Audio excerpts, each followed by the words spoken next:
আচ্ছা শোনো, আমি এখন তোমাদের হাদিসের শব্দ অথবা হাদিসের অর্থের শব্দ বলবো, বাকি তোমরা হাদিস নাম্বার কত এবং পুরা হাদিস এবং হাদিসের অর্থ বলে দিবা। পারবো তো ইনশাআল্লাহ? আচ্ছা, তুমি তাকবীর আমার আমাকে শোনাও। মৃত্যু, তোমরা অধিক পরিমাণ মৃত্যুকে স্মরণ করো, কেননা মৃত্যু দুনিয়ার সবচেয়ে ধ্বংস করে দেয়। এটা কত নম্বর হাদিস? 25। পুরা হাদিসটা বলো তো দেখি। মাশাআল্লাহ। এবার অন্ধকার, কত নম্বর হাদিস? 20 নম্বর হাদিসটা বলো।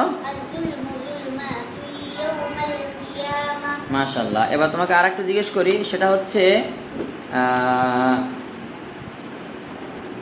উপহার,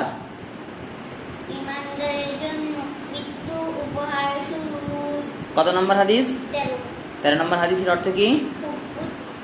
আচ্ছা ইয়া বলো। মাশাআল্লাহ।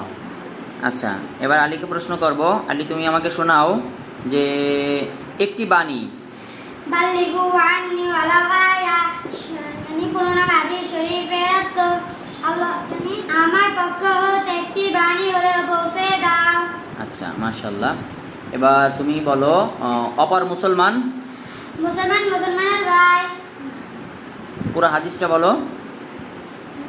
অপর মুসলমান, খাঁটি মুসলমান ওই ব্যক্তি যার হাত ও মুখ হইতে অপর মুসলমান নিরাপদ হয়। 10 নম্বর হাদিস শরীফ, আল মুসলিমু মান সালিমাল মুসলিমুনা মিন লিসানিহি ওয়া ইয়াদিহি। আচ্ছা, এবার বলো বেহেশতে।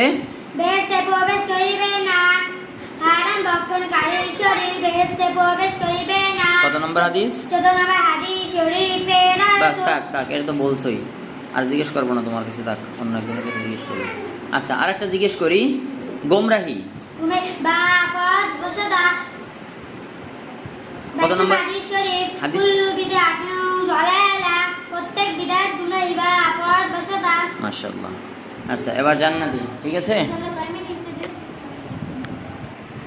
জান্নাতি, এবার তোমাকে প্রশ্ন করব আমি, তুমি শোনাও, বলো রাগান্বিত।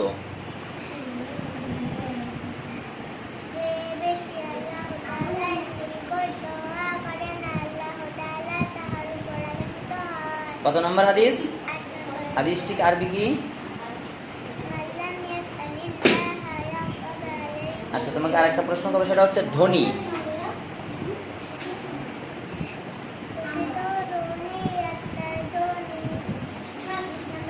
কত?